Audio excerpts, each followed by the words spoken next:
Living in 2025, I get anxious when my phone dies and I can't check the time. But imagine living in a world where "I'll meet you at 3 o'clock" wasn't even a phrase people used. Medieval folks had a completely different relationship with time, and honestly, it sounds both terrifying and oddly relaxing. Back then, being fashionably late wasn't really a thing because, well, how could you be late when nobody knew what time it was? The closest you'd get to setting up a meeting would be something like, "I'll see you when the church bells ring for evening prayer," or "Let's meet when your shadow is as tall as you are." It's kind of like telling your friend today, "I'll be there after my cat finishes her nap." Technically a time frame, but not exactly precise. Time measurement was still crucial, though, especially for medieval monks who needed to pray at specific times throughout the day. Merchants also needed some way to track time for their business dealings. The lack of precise time measurement created some pretty interesting situations. There are actual court records from medieval England where people argued about whether a crime happened before or after the cock crowed. Imagine trying to use your neighbor's rooster as evidence in court today. And here's a fun tidbit. In some medieval towns, the official timekeeper could be fined if they rang the town bells at the wrong time.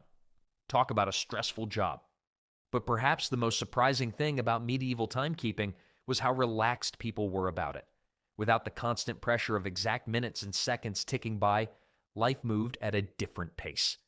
They didn't have that modern panic of, "Oh no, I'm 5 minutes late." Instead, they lived by the rhythms of nature and their communities. Speaking of nature's rhythms, one of the most reliable ways medieval people kept track of time was by watching the sun move across the sky, which brings us to one of their cleverer inventions: sundials. This is basically just fancy sticks that tell time, but these fancy sticks were absolute game changers for medieval folks who had already mastered the art of following the sun's daily dance across the sky. The basic concept was brilliantly simple.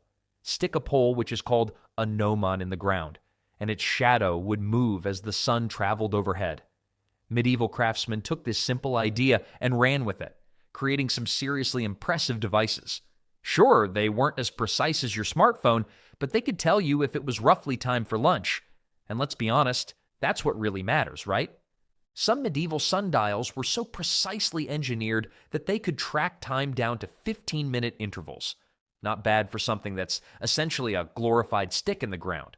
The really fancy ones even had different markings for different seasons, because the sun's path changes throughout the year. Medieval scientists weren't playing around. They were basically the original tech nerds. The most common type was the horizontal sundial, which you'd typically find in monastery gardens or town squares. But medieval Europeans got creative with their designs. They had vertical sundials on church walls, perfect for those "oh no, am I late for Mass?" moments. Portable sundials for traveling merchants medieval, which is equivalent to a wristwatch, and even ring dials that you could wear around your neck like some ancient bling.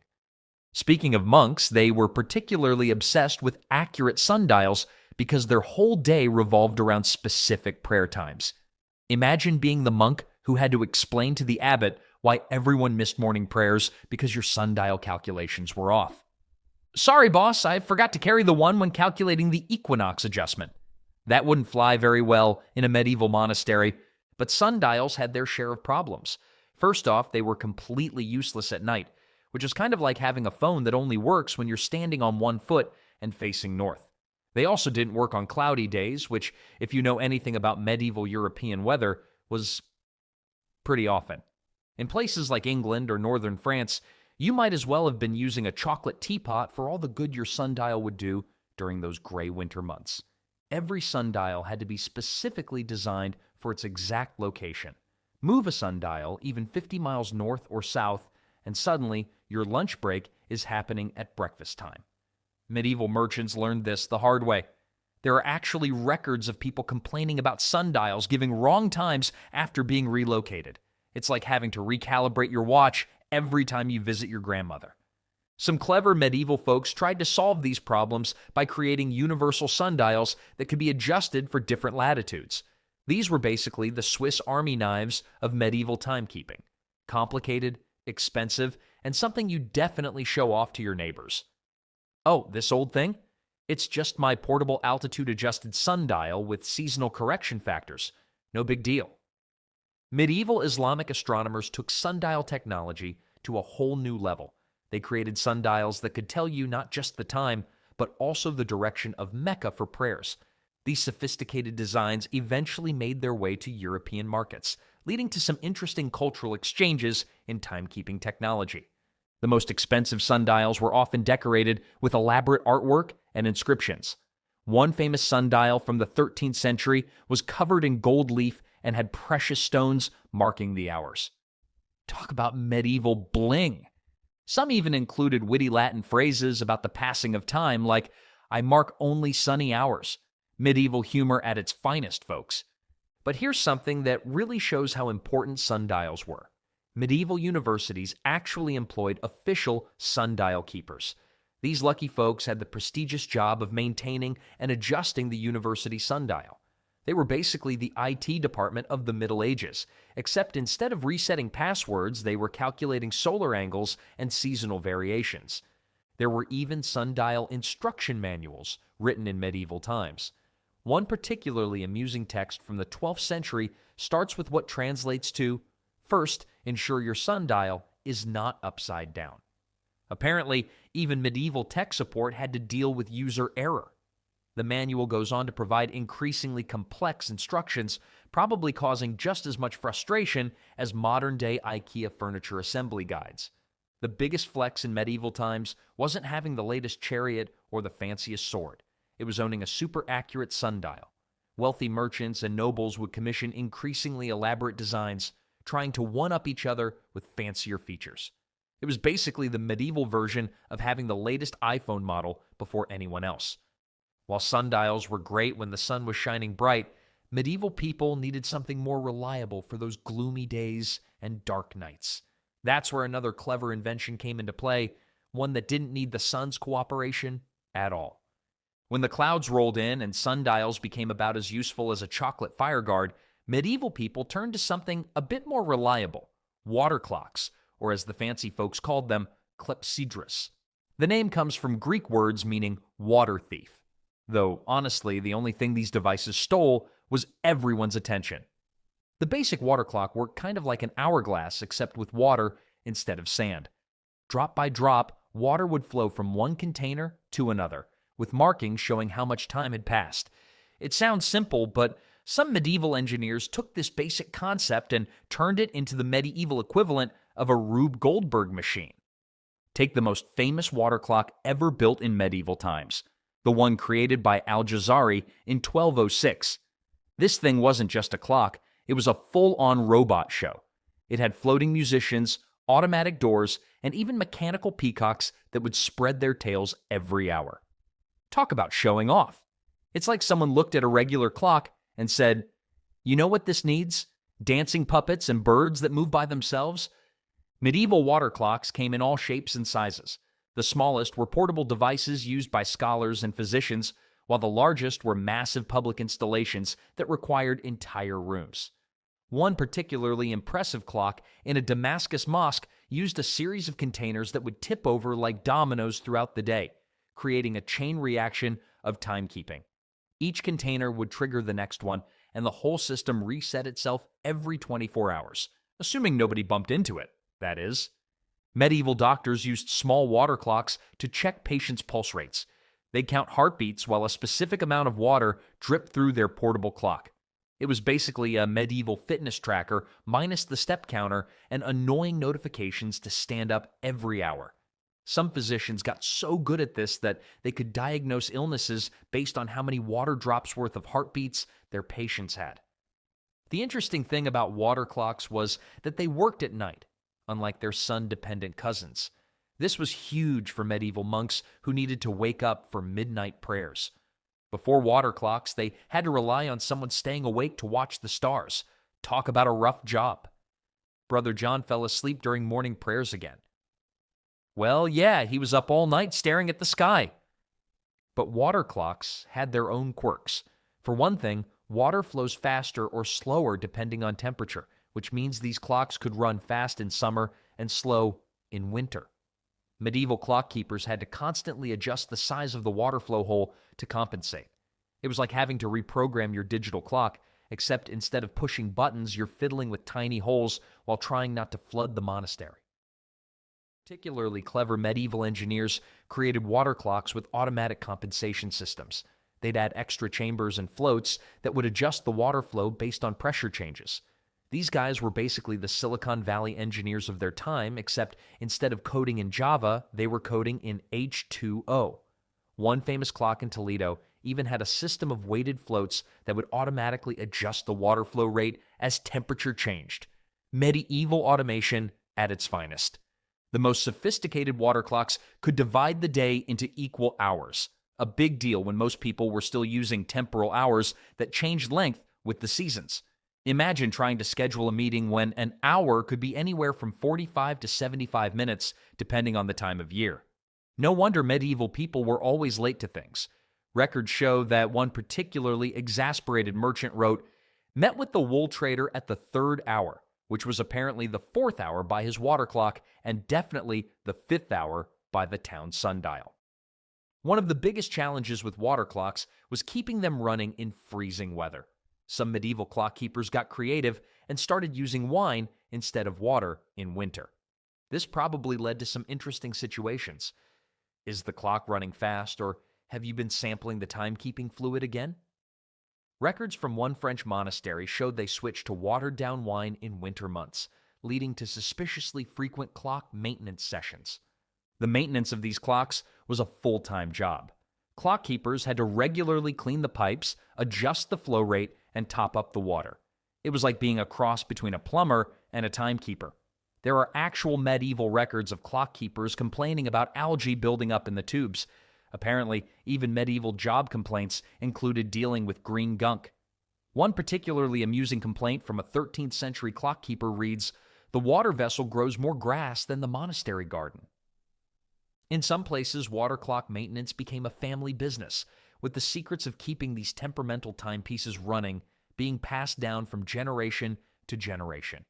These families were like the medieval equivalent of tech support, except instead of telling people to turn it off and on again, they were adjusting water flows and cleaning out leaves from the intake pipes. Some medieval water clocks were so accurate that they only lost a few minutes per day. Pretty impressive for technology that's basically just controlled dripping. Compare that to those cheap digital watches that somehow lose 5 minutes every time you look away, and you've got to admire medieval engineering. While water clocks were great for indoor timekeeping, medieval people also needed a way to track time while traveling, especially at night. That's when they looked to the stars, using tools that would make any modern astronomy buff jealous.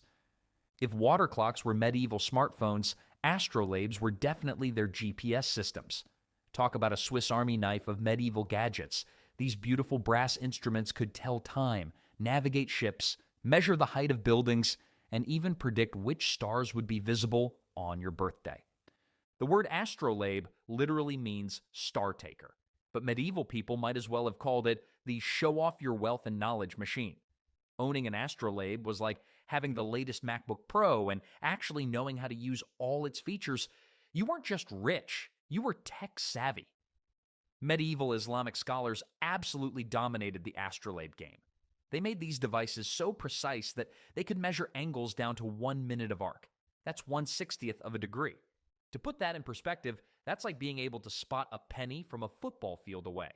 The craftsmen who made these were basically the medieval equivalent of NASA engineers. One famous maker, Al-Zarqali, created an astrolabe so accurate it could track the motion of planets across the entire year. There are actual court records of astrolabe makers suing each other for copying designs. One guy in 13th century Baghdad got so mad about someone copying his special star pointer design that he took them to court. Medieval patent lawsuits, some things never change, right? The court records show he won his case and the copycat had to pay him in brass plates, which is kind of like getting paid in printer ink today. The really fun part about astrolabes was learning to use them. Medieval textbooks about astrolabes read like those instruction manuals where you're not sure if they're being serious or just messing with you.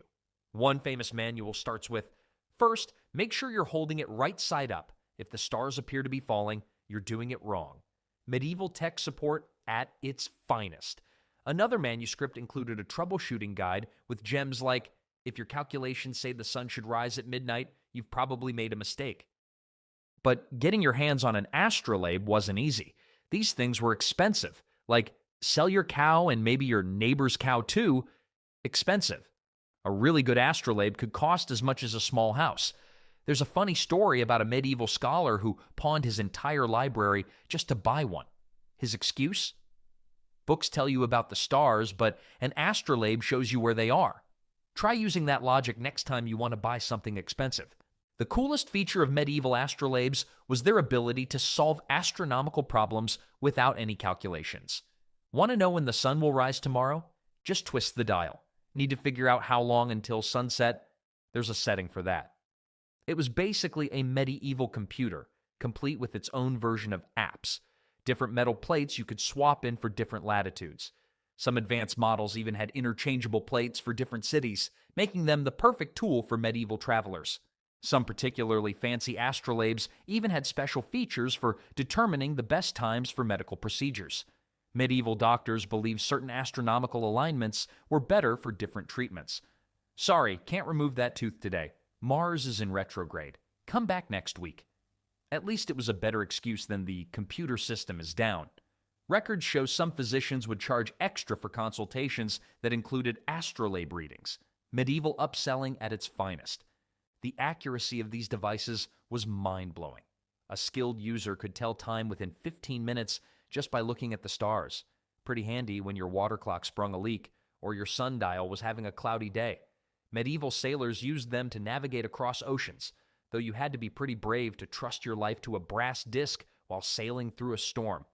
One captain's log from 1375 reads, "Astrolabe says we're near Spain. If wrong, blame the instrument maker." Some medieval scholars used them to calculate the times of sunrise and sunset for their entire year in advance. They'd create these amazing tables that looked like ancient spreadsheets. One astronomer supposedly spent 3 years making these calculations for his city, only to move to a different latitude and have to start all over again. Talk about a bad career move. But perhaps the most endearing thing about astrolabes was how personal they became to their owners. Many surviving astrolabes have little notes scratched into them. Things like check angle twice, or works better after midnight. One even has, if found, please return to Ahmad, will trade knowledge of stars for safe return, engraved on the back. Another has tick marks counting the number of correct predictions it made, like a medieval scorecard. The craftsmanship that went into making astrolabes was incredible. Each one was hand-engraved with intricate patterns, star maps, and mathematical scales. Some were even decorated with portraits of famous astronomers or mythological figures. It was like having a piece of art that could also tell you when to plant your crops or start your journey. While astrolabes were amazing for nighttime timekeeping, people needed something a bit simpler for indoor use, especially during those long winter nights. That's where another bright idea came in, one that literally lit up medieval timekeeping. Put down that fancy astrolabe and grab a candle. We're about to explore medieval time tracking at its most creative. Candle clocks were the original nightlights of the Middle Ages, except instead of keeping monsters away, they kept time. Well, mostly. The concept, pure genius in its simplicity. Take a candle, mark it with time intervals, light it up, and watch time melt away. Literally. These weren't your regular birthday candles either. Medieval candle clocks were serious business, often standing as tall as a person and thick as an arm. They were marked with metal pins that would drop into a metal plate below with a ping when each hour passed. Talk about an alarm clock that couldn't be snoozed. A properly made candle clock could be surprisingly accurate. The best ones, usually made from beeswax, could track time within 15 minutes over a full 8-hour period. That's not bad for something that's essentially a really tall birthday candle with attitude. Though there was always that one person who'd blow it out by accident and then try to convince everyone only 5 minutes had passed. Records from one monastery mention a novice monk who tried to hide his afternoon nap by replacing the burnt candle with a fresh one, the medieval equivalent of turning back the digital clock.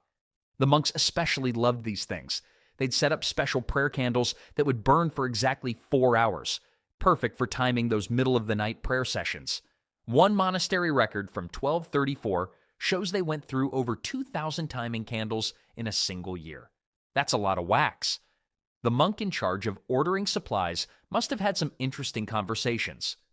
"No, Brother Thomas, we can't use them for the Christmas service. These are for telling time." But making these candles was an art form all its own. You couldn't just grab any old candle and draw lines on it. The wax had to be perfectly mixed. The wick had to be just right, and don't even get me started on the importance of room temperature. Medieval candle makers who specialized in timing candles were like the Swiss watchmakers of their day, except with more burn marks on their aprons. Some even had secret recipes for their timing wax passed down through generations like a family pizza dough recipe. Some fancy candle clocks had different colored wax segments for different times of day. Red for morning prayers, white for midday, blue for evening. It was like a medieval mood lighting system. One particularly extra monastery had candles with scented wax sections. Lavender meant it was time for evening prayers, while pine meant morning prayers were coming up. Medieval aromatherapy meets timekeeping. But the graduated candle clocks are the clever devices that had notches cut at angles down the side, so as the candle burned down, it would burn faster or slower depending on the time of day. It was medieval daylight savings time, built right into the candle. Though I can't help but wonder how many important meetings were missed while they were perfecting that design.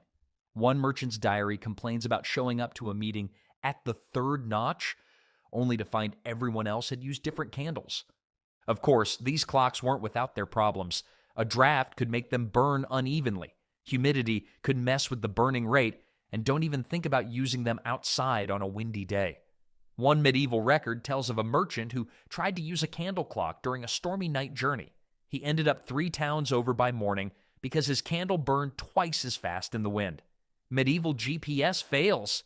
Some clever folks tried to solve these problems by putting their candle clocks in glass cases that no one could figure out how to light it. They ended up having to break the glass.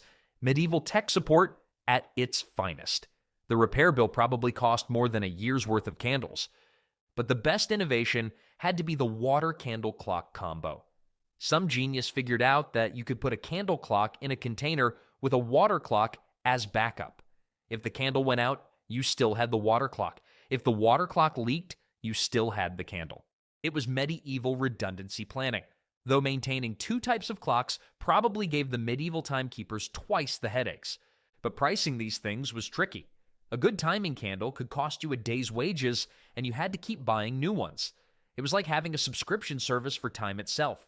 No wonder some people just stuck to counting their heartbeats or waiting for the church bells. One medieval account book shows a monastery spent more on timing candles than they did on food for a month. Talk about burning through your budget. And yet, despite all their quirks and costs, candle clocks remained popular throughout the Middle Ages. They were reliable enough for indoor use, simple enough for anyone to understand, and hey, they doubled as lighting. Plus, there was something oddly poetic about watching time literally melt away. Though I bet that poetry was lost on anyone who had to clean up all that melted wax every morning. And those church bells. Now, there's another story altogether. They were about to change the way entire towns kept time. Dong! There goes another hour. At least, that's what medieval folks hoped when they heard the church bells ring. Before alarm clocks and phone notifications drove everyone crazy, church bells were the ultimate social media platform of the Middle Ages. They didn't just tell time, they told everyone everything. Did you know that some medieval church bells were so loud they could be heard from 6 miles away? That's like getting a notification you can't swipe away. And trust me, medieval people had their own version of notification fatigue. One grumpy merchant wrote in 1342, "The bells ring so often, my chickens have stopped laying eggs out of pure spite." Each city had its own bell-ringing code, kind of like a medieval Morse code. 2 short rings might mean time for morning prayer, while 3 long rings could signal market's opening. The really fun part? Different churches sometimes got into bell wars, each trying to ring their bells louder than the others. Medieval noise pollution was apparently a real thing. Some towns even had to pass laws about when bells could and couldn't be rung, the medieval version of a noise ordinance. The job of bell ringer was no joke. These folks had to climb hundreds of steps multiple times a day in all weather just to ring the bells at the right time. And we're not talking about tiny dinner bells here. Some medieval church bells weighed over 2 tons. One bell ringer's log from 1386 complained, Pulled muscle in arm. Bell wins again. We'll try another arm tomorrow. The Angelus bell was the medieval equivalent of a lunch break notification. It rang at noon, and everyone was supposed to stop what they were doing and pray. Though records show some crafty merchants used this prayer break to sneak off to the tavern instead. One town council actually had to pass a law saying, "The Angelus bell means pray, not ale." Another document mentions a baker who claimed he couldn't hear the bells over his oven, though mysteriously he could always hear the tavern bells just fine. But different social classes had different relationships with the bells. Rich folks could ignore certain bells because they had their own timekeeping devices, while regular people organized their entire day around them. It was like having a premium ad-free subscription versus the free version with all the interruptions. One noble's diary reads, "The common folk run around like chickens when the bells ring. We prefer our water clock, much more dignified." The bells didn't just mark time. They marked life events. Wedding bells, funeral bells, fire bells, warning bells. Medieval people could tell what was happening in town just by listening to the rhythm and pattern of rings. One medieval writer noted, "A man could be born, married, and buried to the same bells, assuming he doesn't go deaf from all the ringing first." There were even special tax bells that rang when tax collectors were in town, probably the least popular ring pattern in history. They developed all sorts of tricks to protect their ears from stuffing them with wax to, get this, ringing the bells with their teeth. Yes, they'd bite down on a wooden rod connected to the bell rope. Talk about dedication to your job. Records show some bell ringers even passed their hearing loss down through generations, like a really unfortunate family tradition. The most impressive feat was coordinating multiple bells across a city. Imagine trying to get all the church bells in town to ring at exactly the same time without phones or watches. One medieval chronicle mentions a time when all the bells in London rang together to celebrate a royal birth, except for one church that was running late and rang their bells during the moment of silence that followed. Medieval awkwardness. Bell ringers had to be weather experts too. The bells sounded different in different weather conditions, and good ringers could actually predict storms by how their bells behaved. One bell ringer's diary from 1400 reads, "Bell sounds dull. Rain is coming. Best bring in the laundry and my neighbor's sheep that keep wandering into our yard. Also, Ralph still owes me money for last week's bell ringing lessons." The really fancy churches had something called a carillon, basically a whole orchestra of bells that could play actual tunes. Operating one was like playing a giant musical instrument, except every wrong note could be heard across the entire town. No pressure. One apprentice bell ringer wrote, "Tried to play Ave Maria. Townspeople say it sounded more like angry geese. Back to practicing. Master says I can try again when the birds stop flying away in terror." While the bells kept the community in sync with daily events, people still needed ways to track nature's bigger patterns. That's where medieval folks turned to something even more reliable than bronze bells: the natural world itself. Turns out Mother Nature was running a pretty tight ship when it came to keeping time, and medieval folks were experts at reading her signals. Take medieval farmers, for example. They could tell the time of year just by watching which flowers popped up in their fields. Dandelions were like little yellow alarm clocks saying, "Hey, time to plant your spring crops." These natural time tellers were so reliable that farmers actually named certain weeks after the flowers that bloomed then. Daffodil Week wasn't just a pretty name. It meant, get your gardening tools ready. This system was so detailed that different regions had their own flower calendars based on local blooming patterns. And it's really cool how medieval people figured out that certain flowers opened and closed at specific times of day. They called it the flower clock. Morning glory bloomed at dawn. Shocking, right? While evening primrose opened up just as the sun was setting. One particularly grumpy medieval gardener wrote in his journal, "The marigolds are running late again. Can't trust French flowers to keep proper English time. Going to replant with good British stock next spring." Animals were part of this natural timepiece too. Medieval farmers knew it was around 3 a.m. when their roosters started their first crow, though apparently medieval roosters weren't always the most reliable alarm clocks. One farmer's diary from 1389 complains, "Rooster overslept again," suspecting he was out late with the neighbor's hens. Third time this week. Considering rooster soup for Sunday dinner, must find a replacement with better timekeeping skills and less interest in social life. Here's a fact that will interest you. Medieval beekeepers used their bees to tell time. They noticed that different flowers produce nectar at different times of day, and bees would change their flight patterns to match. Early morning, bees headed to the clover. Midday, off to the dandelions. One beekeeper's record shows he could tell time within 30 minutes just by watching which flowers his bees were visiting. Talk about a sweet way to track time. Some beekeepers got so good at this they could even predict rain by watching how their bees behaved. A particularly detailed beekeeper's journal from 1356 maps out the daily schedule of his hives with scary accuracy. Even cows got in on the timekeeping action. Medieval farmers noticed their cows would naturally head back to the barn for milking at almost exactly the same time every day. They were so regular you could set your sundial by them. Though one medieval dairy record notes, cows came in an hour late today. Blame the especially tasty grass in the north field. Must remember to rotate pastures based on punctuality rather than grass quality.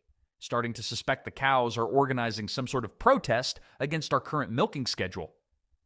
The changing seasons were like nature's calendar app. Medieval people tracked time through what they called agricultural moments, key events in the farming year that happened like clockwork. The first cuckoo's call meant spring planting should start. The arrival of swallows meant it was time to shear the sheep. One shepherd's notes read, "Birds are late this year. Sheep looking smugly over woolen. Starting to suspect they're spreading rumors about wolf sightings to delay shearing. Found mysterious claw marks on the barn door this morning. Clearly sheep-made." They even had a way to measure shorter time periods using plants. Water lilies were particularly good for this. They'd open their flowers for exactly 3 hours each morning. Medieval monks actually planted them in their garden ponds to help time their morning prayers. Though there's a funny story about one monastery where all the water lilies bloomed at different times because someone planted them facing different directions. The head gardener's note reads, "Brother Thomas insists the flowers are fine. We're just in different time zones. Suspect he's been sampling too much communion wine. Have assigned him to bell-ringing duty instead. At least the bells don't grow in the wrong direction." Some of these natural timekeepers were incredibly accurate. Studies have shown that certain medieval farming schedules, based entirely on natural signs, only varied by about 2 days across 100 years. That's more accurate than some modern weather forecasts. Medieval farmers could predict the start of spring within a 3-day window just by watching which birds returned and when certain trees started budding. One agricultural manual from 1401 lists over 400 different natural signs used for timing various farming activities. Medieval people also used other people's body clocks to keep time. They knew most folks got hungry around the same time each day, so hunger time became a real measurement. Meet me at hunger time was a totally normal way to schedule lunch. Though one medieval cook complained, "Lord Geoffrey's hunger time comes 3 times before everyone else's. Makes meal planning rather difficult. Starting to think he's just using it as an excuse to raid the pantry. Have begun hiding the good cheese behind the pickled herrings." But nature didn't just help medieval people track hours and seasons, it also helped them spot danger coming. Birds suddenly going quiet often meant a storm was approaching, while cows lying down in the field meant rain was on the way. One farmer wrote, "When the sheep huddle together, either rain is coming or the neighbor's dog is loose again." Usually, both.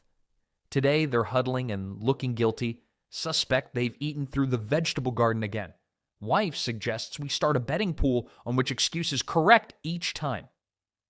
Speaking of spotting things coming, medieval communities needed ways to track time that didn't involve staring at flowers all day. That's where they turned to some specially trained experts. Forget Doctor Who. Medieval professional timekeepers were the real time lords. They had just one job: make sure everyone in town knew what time it was. Simple, right? Not when your most reliable tool might be a leaky water clock or a sleepy rooster. These folks went by many titles: horologists, time criers, bell ringers, or as one grumpy medieval document puts it, those noisy fellows who won't let anyone sleep past dawn. It was a high-pressure job, literally in the case of water clock keepers who had to maintain the right water pressure all day long, adjusting the flow as temperatures changed and cleaning out debris that could throw off their measurements. The best timekeepers were treated like rock stars in their communities. One timekeeper in York was paid more than the town's doctor. Though to be fair, the doctor's patients only complained if they died, while everyone complained if dinner was served late. Records show one timekeeper got a bonus of 2 chickens and a wheel of cheese for being accurate for a whole month straight. The town records note, worth every bird and bite. No one has been late to church for 4 whole weeks, considering adding a goose if he can keep it up through winter. But being a professional timekeeper wasn't all about counting hours. These folks had to be part mathematician, part astronomer, and part diplomat. Try telling an important merchant that he's late for a meeting when his own sundial, which he installed wrong, says he's early. One timekeeper's diary reads, Lord William insists it's not time for his taxes because his rooster hasn't crowded.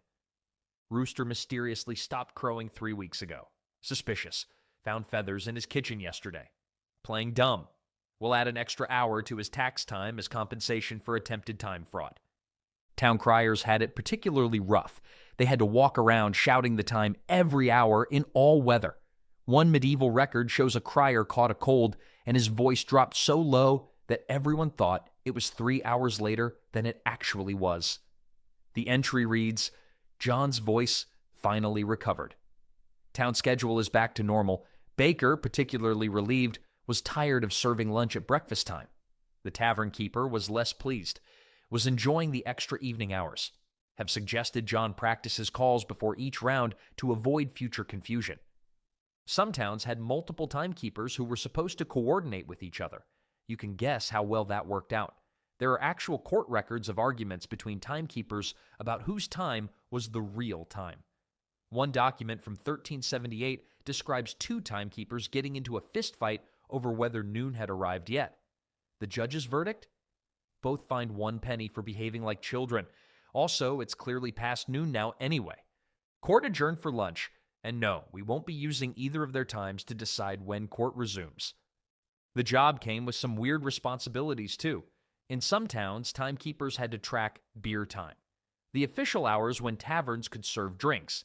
This led to some creative conflict resolution. One record notes, the tavern owner claims it's not closing time because his cat hasn't done its evening wash yet. Timekeeper responded by bringing in 3 other cats who all agreed it was definitely past closing. Dispute ended when all the cats spotted a mouse and left the premises. Have decided to stick to sundials and water clocks, less prone to chasing mice. Here's a fact. Some medieval timekeepers were so respected that they could legally wake up anyone in town, including nobility. One account tells of a timekeeper who regularly threw pebbles at the local lord's window to wake him for morning prayers. The lord couldn't complain because it was technically part of the timekeeper's official duties. Talk about job security. The same account mentions the lord trying to bribe the timekeeper with gold to lose track of time during dawn prayers. It didn't work. The timekeeper's response? Time waits for no man, my lord, not even one with a heavy purse. But the most stressful part is having to adjust everyone's sense of time when the seasons change. Medieval hours weren't fixed like ours. They changed length with daylight. A summer hour could be much longer than a winter hour. One timekeeper wrote, tried explaining to the baker why his bread-making hour is shorter now.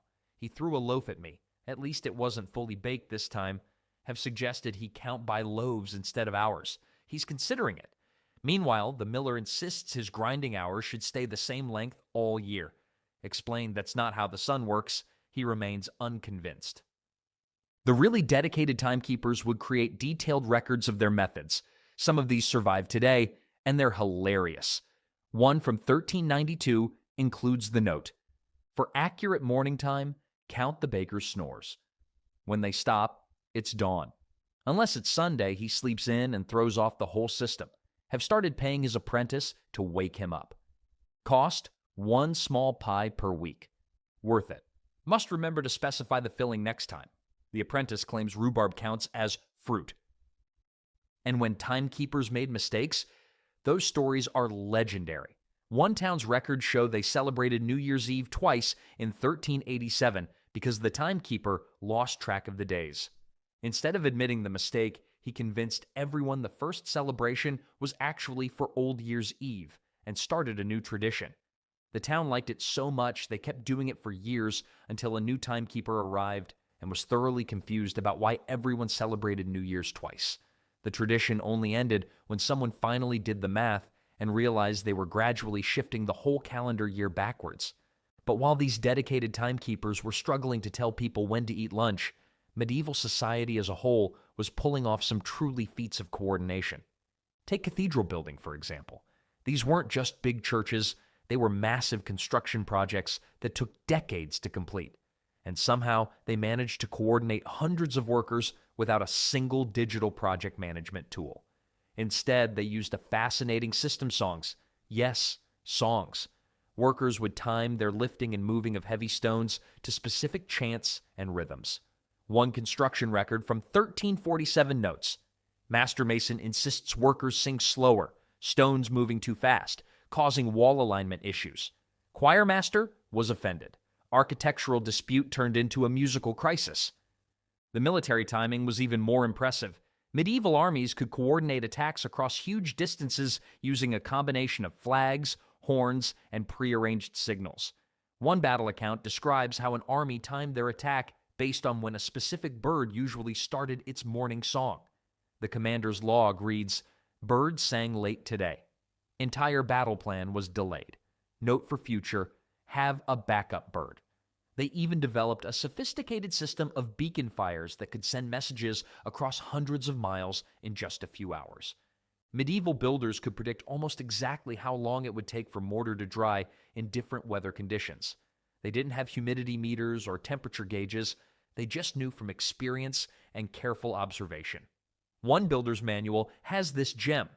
If a cat can walk on the mortar without sinking, it's ready for the next layer.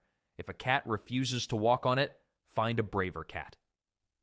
Their shipping coordination was just as remarkable.